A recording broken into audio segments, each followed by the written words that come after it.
Hi Libra, welcome to your March 2020 reading. Thanks so much for being here. Let's get started, shall we? So the very first card that comes out is the King of Coins. Now Libra, this is the energy that I think you've been trying to embody for months, maybe even the past couple years. The King of Coins is focused, he is diligent, he is consistent and persistent. He goes out, he accomplishes, and he achieves great rewards, both financially and any other way. And I know that this is how you've wanted to be.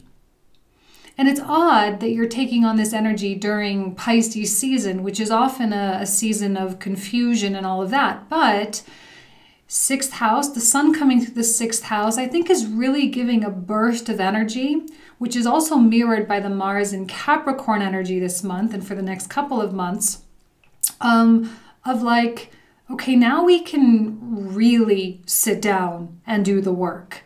There may be a few days or maybe about a period of about a week later on in March or like middle of March when the sun connects with Neptune where this vital energy really starts kind of like waning. But as we move into Pisces season, I think you're really feeling it. You're like, oh, thank God, like this is the energy boost that I've been dying for.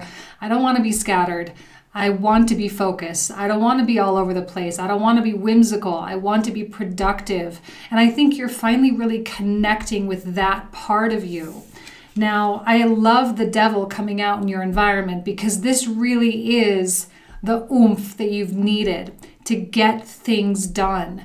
And even if you are feeling still a little bit on the, I'll even use the word lazy or disorganized or the chaotic side, it's not going to be as bad, you know, because I know that Libra doesn't want to be feeling lazy or tired. That's not really where Libra likes to sit. Y'all have the Virgo in your 12th house. So when it comes to productivity, that's something that you really value within yourself. When it comes to accomplishing, when it comes to working hard, that's something that you like about yourself. And this Neptune thing has just come in and just kind of like, oh, kind of dumped all over it and just been like, nope, you're not going to be able to work hard. You're not going to be able to focus. And you get little spurts of it here and there. And so when you get it, you have to really capitalize on it.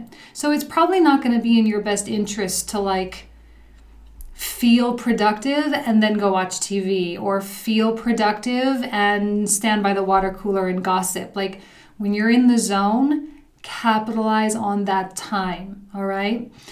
Pisces season can always be a really strange time. Especially because we do have Neptune in there, and then as we make our way into Aries, we have Chiron in there. So we do get what I'm calling the little camel bumps, just like Neptune and then Chiron. So there's going to be a little bit of up and down as we approach Aries season. But, you know, take advantage of this time, okay, for reals, because the very first card that comes out is death. And the Saturn-Pluto thing is settling. Saturn will be moving into your 5th house. And I think there is going to be this feeling that you're healed. And I know it's been a focus for you. That's one of the benefits of Neptune in the 6th. I know I kind of talk shit about it all the time, but really there's a huge amount of healing to be done for Libra with Neptune in the 6th. So you are healing and you're getting there. And if you're not there already, some of you may be feeling like, wow, I've never felt more complete in my whole life.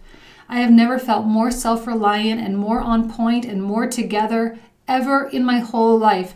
And I think you're ringing in this decade with a sense of triumph and being like, it's over, right? Like, and there will be a whole new set of trials and tribulations, but I feel ready for that. And I think this death card is actually a very triumphant energy. And the fact that it's coming out first lends me to believe rather, that you're tapping into the Phoenix rising aspect of the death card, right? Because we have the two sides of death. We have the crash and burn, and then we have the rising afterwards. So it's coming out first, and you have the devil here, which is giving you the power and the strength to really kind of push through that cocoon and get those wings flapping. And now it's time to really start learning to fly away. Now, there are some interesting things that are probably going to be out your control. some interesting people, right? There will be missteps. There will be communication. It is miscommunication. Did I say that properly? It is Mercury retrograde. And we know that there's going to be some interesting events. And I think you may be dealing with a Knight of Coins here who is just still falling short. And I think this aspect or this idea of people falling short is highlighted this month for all of us, because as a King of Coins, a Knight of Coins reverse cannot even begin to match that level. And this is what we've been wanting, right? We've been wanting to feel deserving. We've been wanting to feel like we are good enough. This full moon in Virgo on the 4th, I think it is. On the 9th of March. That is going to be our moment to say, if it's not good enough, then it doesn't belong. And there's definitely going to be something that shows up in your life that says, knocks on your door and says, hey Libra, I'm not good enough. Please shut your door in my face. And you're going to have that opportunity to really do that. And it could be a job offer, right? That's not paying enough. It could be a lover who's been in and out of your life for far too long. It could be a child who's taken too much advantage of you. You know what I mean? And it's time to really lay down the law. I think Libra is getting kind of tough this month. And thank God for that Mars in Capricorn, because it's giving us that wherewithal to actually draw that line and to be pretty severe with it. That's one good thing about the Saturnian nature of Capricorn. It's like when it's been laid down as the law, then it's the law, and everything needs to adjust around it. So, you know, you are getting tough, and people are gonna have to really be forced to take you seriously, you know, and to take your desires and to take your demands seriously. And I don't see Libra being afraid to walk away from stuff. I just don't. Because there's this knowing. When we couple a King of Coins with a High Priestess, this is an unstoppable force. Because there's the expert spirituality and the expert in the material or the physical world.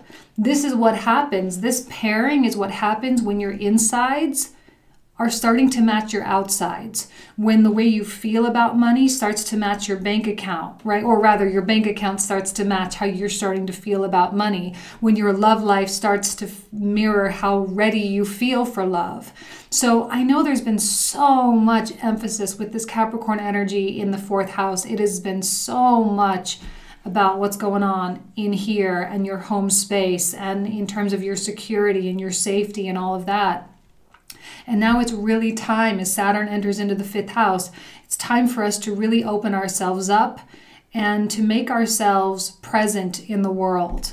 And this whole up and down hermit mode, out into the city and then hermit and then out and in and out and out, in and out again thing, it's starting to come to a close, because now you feel confident that you can be out in the world consistently and maintain that self-power, right? Maintain that confidence.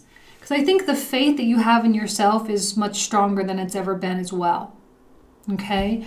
High Priestess gives us that feeling of empowerment. Like when we're really listening to what's going on in here and the deepest depths of our core, we begin walking in truth. And when we walk in truth, we are fearless.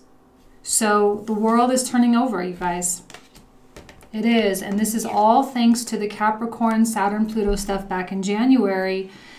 And now we're starting to really see the effects of what happens when we're not in so much pain anymore, when we're not so worried anymore, when we're not so afraid anymore. The world turns over. Now, the world turns over slowly. You're getting 2 Saturnian ruled cards. Okay, both of these are naturally ruled by Saturn. And there is an aspect of time. And we also get the Hermit card as well. And for me, the Hermit represents processing. We'll get to that in just a minute. But I'm not going to say that this is all going to happen immediately.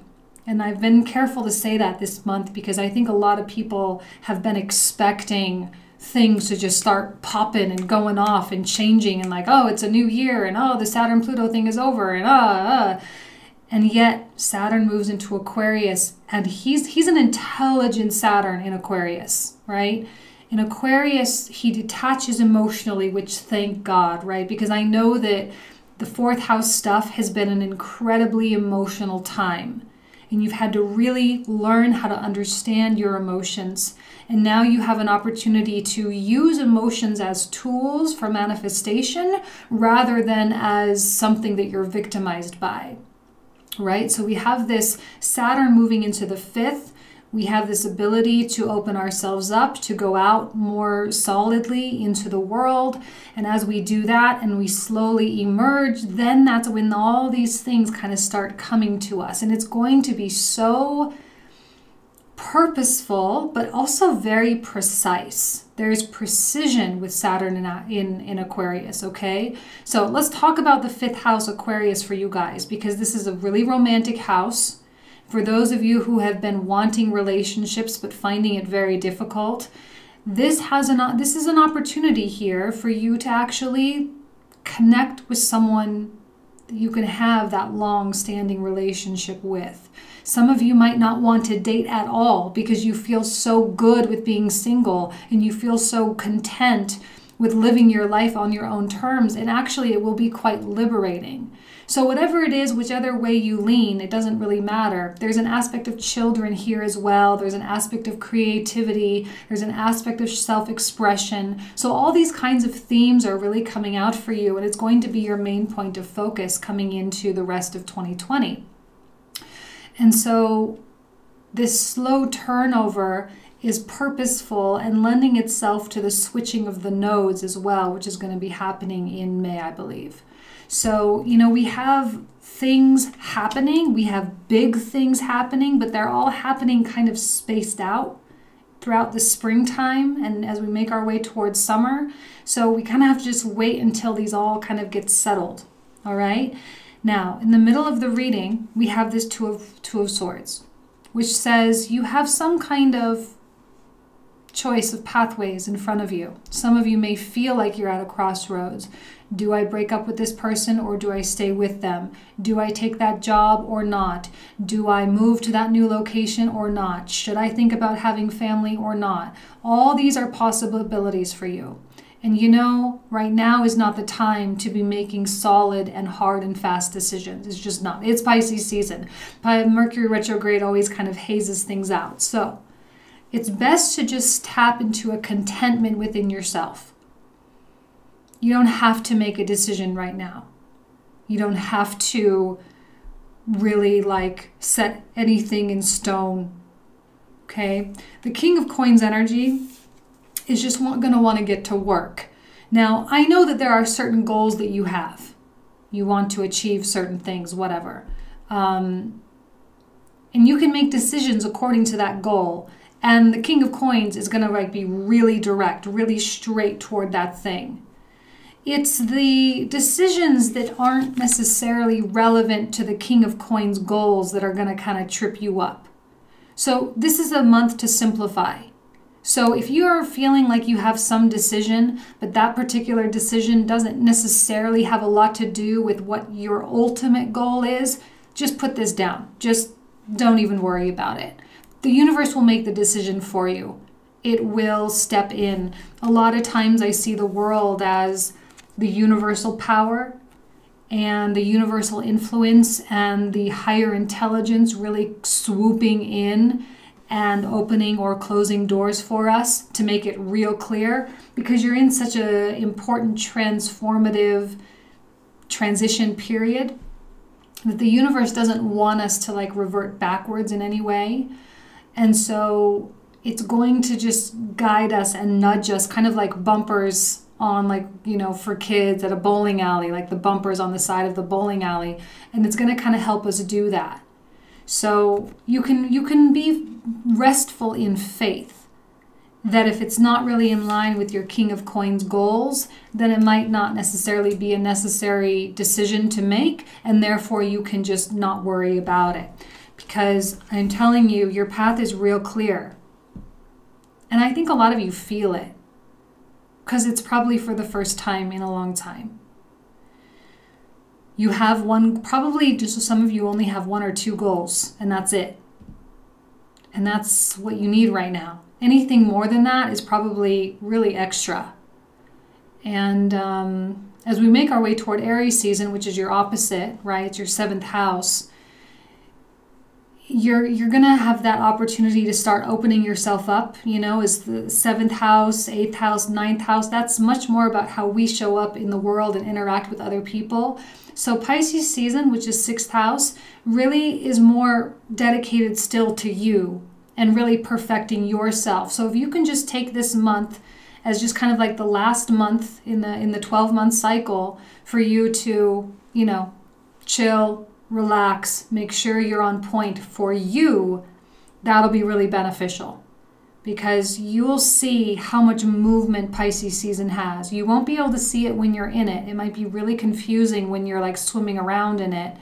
But as we get closer to like Gemini season and Taurus season, you're going to feel like, oh, that makes so much more sense. Especially when we get into Cancer season, when a lot of the weight, because there's not going to be a lot of activity during Cancer season, so a lot of the weight and a lot of the pressure will be off, and we'll feel a lot more of this going on, and we'll be so glad that we were able to stay the course at this time, because we'll just be that much further ahead. Now, I did mention that we have the Hermit card. So as much as we are ready to go out into the world and do our things, what I love about it is that you are going out and doing all these things with the wisdom, you know, and you're in preparatory mode. You're like preparing for beast mode is what I think, you know, because that's what you're turning into. It's gonna be a beast this year. Like I said last month, it's about this one big wave, one big opportunity, one big thing, and everything else is just extra. It has the potential to be a very uncomplicated year. And the Hermit knows that part of you, Hermit and the High Priestess too, like, wow. There is deep knowing operating here. You're on track, guys. I'm so thrilled for you. I really am. I'm so excited because I know that this feels more like a home space. As a cardinal energy, you like to go after stuff. You like to have the energy to be in this attack mode. But man, you've just been in a more whimsical place, which is fine, but it's been healing. And now that we're making our way on the other side, things are starting to even out. Your productivity with your downtime starting to balance out. All right. Your money situations, if you ever sunk a bunch of money into an idea or an investment, that's going to start evening out as well. And I think there's just optimism all around. See, Page of Wands, though, is a one step at a time energy. He just goes one thing at a time, just moves in a very distinct direction, head held high, proud, excited, enthusiastic, and ready. I see this as a very Sagittarian energy, the Page. The Page, even though he's not technically a card of Sagittarius, I do feel that he's very directed, like a Sagittarius bow and arrow. He has one target, that's it, one focal point. And that's really all a King of Wands really wants to deal, a King of Coins wants to deal with anyway. He does not like complications. He doesn't like messiness and drama and all the extraneous nonsensical things. He likes things to be purposeful or non-existent. All right, so, I mean, I'm truly excited for you guys. Let's go ahead and put down this camera so you can see all the cards and how they're laid out, and then we'll pull out the comprehensives. See you in a sec. All right, Libra, let's go ahead and start by pulling out an astrology card, helping to give us more information about the energy at play. Okay, well, I saw Mercury. That didn't really fall out, but it flipped over and I saw it. So that makes a lot of sense. Now, Mercury, he likes to be in the 6th house. This is kind of a cool place for him to kind of play around in, which is what's kind of giving you, I think, a heightened sense of like that boost of energy, is because it is kind of playful. It's purposeful, it's directed, but it's playful as well. Now, I think a lot of the heavy energy is past. So the devil can come out as like, all right, let's get to work. Like I was saying in the beginning of the first part of this reading, right? Like, okay, cool, let's get to work. And I don't know that there's a lot of drudgery with this. I think that there's just a, like I say, a one step in front of the other kind of energy.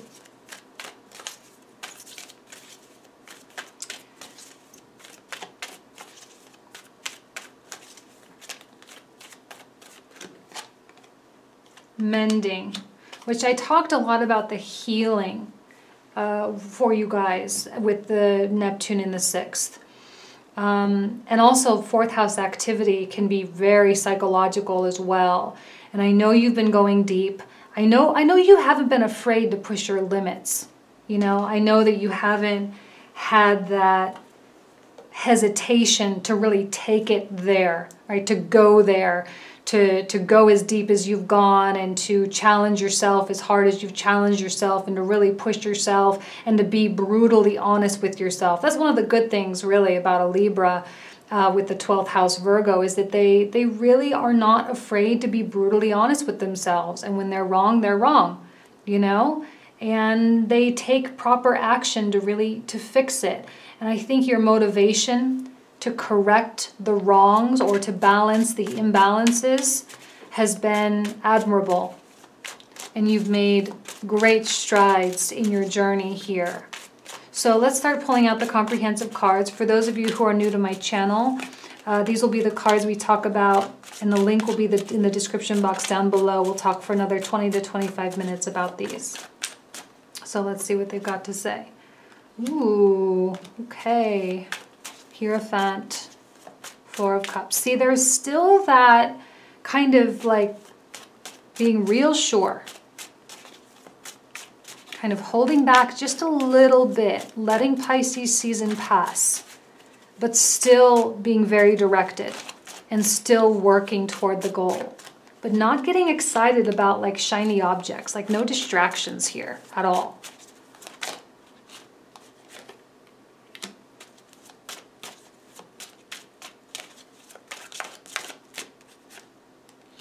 Beautiful.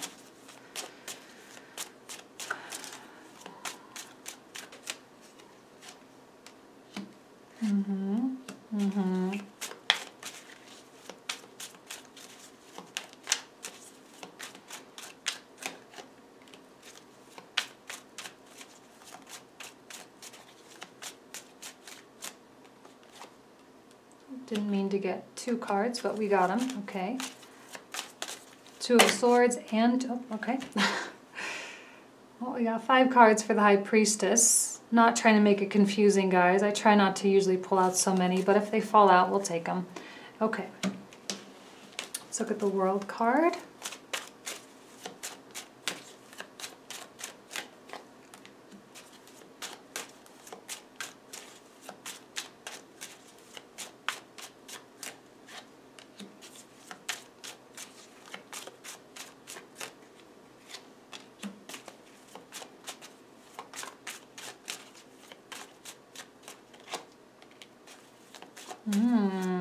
Two of Coins, 2 of Swords, 2 of Cups, High Priestess, which is a number 2.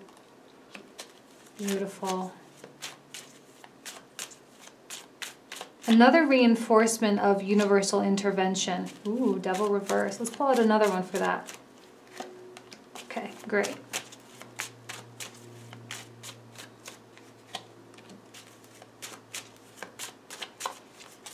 Man, that 8 of Coins, I think, has come out in every single reading.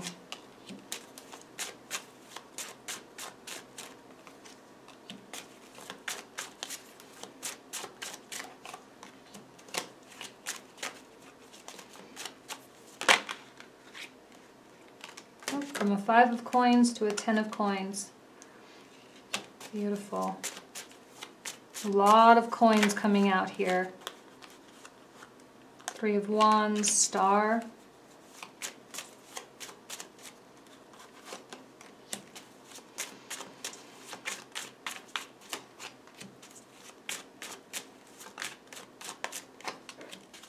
Only going to do 2 for that. That's good. We'll do the Devil.